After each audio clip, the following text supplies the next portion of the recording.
Beauties, आज मेरे पास again आ चुका था 10 ब्लाउजेस का ऑर्डर और सही में इस ब्लाउज को कंप्लीट करने के लिए मुझे अपनी भूख, अपना नींद सब कुछ त्याग करना पड़ गया क्योंकि ये ब्लाउज मुझे देना था 2 दिन में कंप्लीट करके। वैसे कुछ ब्लाउजेस तो फ्रंट हुक 4 टक्स वाले थे और कुछ ब्लाउजेस थे प्रिंसेस कट। मुझे ये टारगेट को कंप्लीट करने के लिए पूरी की पूरी अपनी रात लगानी पड़ गई क्योंकि मुझे इसको कंप्लीट करते करते बज चुके थे सुबह के 4 और ये ब्लाउज मुझे रिसीव हुआ था आजमगढ़ से एंड मैं बहुत ही ज्यादा खुश थी दैट लोग मेरे काम को पसंद करते हैं।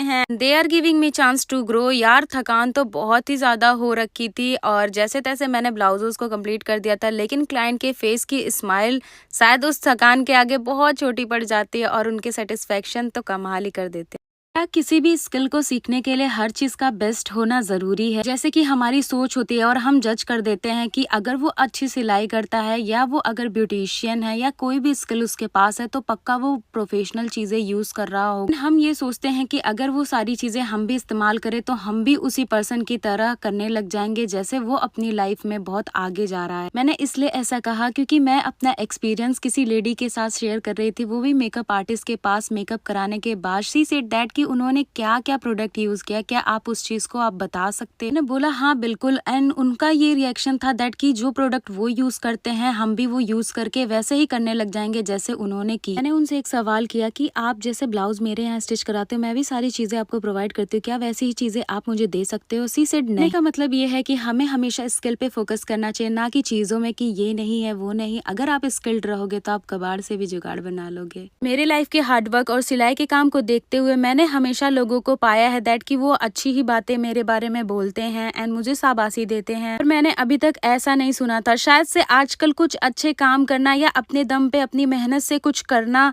लोगों के लिए जेलसी का कारण बन जाता है। मैं कुछ करूँ तो घमंडी और जेलसी का कारण, और ना कुछ करूँ तो नालायक, और कुछ अच्छा सोचूं तो वो हाय और नजर का कारण, और ना सोचूं तो बददिमाग। मैं करूँ क्या? तो बात कुछ ऐसी है कि कल मैं एक अंकल से मिली एंड उनकी फैमिली और मेरी फैमिली में बहुत अच्छी बॉन्डिंग है एंड वो मिलते ही मुझसे बिना मेरी हाल चाल पूछे मुझसे डायरेक्टली यही चीज बोलते हैं दैट कि तुम्हें बहुत ही ज्यादा एटीट्यूड आ गया, तुम बहुत ज्यादा बिजी हो चुके हो, तुम अपनी लाइफ में बहुत आगे बढ़ चुके हो। वो बहुत ही अजीब सी टोनिंग यूज कर रहे थे और उनकी बातों से मुझे ऐसा लग रहा था कि उन्हें बहुत ही ज्यादा जेलसी हो रही थी एंड मुझे बहुत ही निगेटिव फील हो रहा था कि मैं 2-3 दिनों से अपने पैरों के दर्द से बहुत ही ज्यादा सफर कर रही हूँ एंड मुझे मेडिसिन लेनी पड़ रही है और मैंने एक भी दिन अपना काम नहीं छोड़ा है क्योंकि मुझे अपनी लाइफ में बहुत कुछ करना है। ऐसा लगता है जो कि सबसे टफ टास्क होता है that is cutting of any clothes, चाहे वो ब्लाउज हो चाहे जिस भी क्लॉथ्स को आप सिलना चाहो। अगर वो कटिंग हो जाती है तो समझो 95% वर्क डन हो जाता है। इमरजेंसी ब्लाउज करते करते मैंने ये प्रॉब्लम खड़ी कर ली थी कि कुछ कस्टमर्स के ब्लाउज जो थे वो महीनों भर से मेरे यहाँ पड़े हुए थे और उनकी लगातार धमकियों ने मेरा तो आज भेजा ही फ्राई कर दिया था। अपने पुराने क्लाइंट्स एंड रेगुलर क्लाइंट्स के साथ ऐसा नहीं कर सकती, इसीलिए मैं यहाँ पर ढेर सारे जो कलेक्शन हुए थे उनको लेकर के बैठ जाती हूँ एंड ये टोटल थे 10 ब्लाउज जिसकी मुझे आज कटिंग करनी थी। मुझे ऐसा लगता है कि अगर मैंने ब्लाउज की कटिंग कर ली है तो मुझे ब्लाउज सिलने में 1 भी मिनट का समय नहीं लगेगा। तो मैंने यहाँ पर फटाफट से 10-10 ब्लाउज की कटिंग कर ली थी जो कि आपके सामने ही है। जैसे मेरे पास आए थे front hook, simple, back hook, princess cut and non princess cut, सारे ही ब्लाउज आए थे जिनकी वीडियोस मैं आगे शॉर्ट्स में डालूंगी।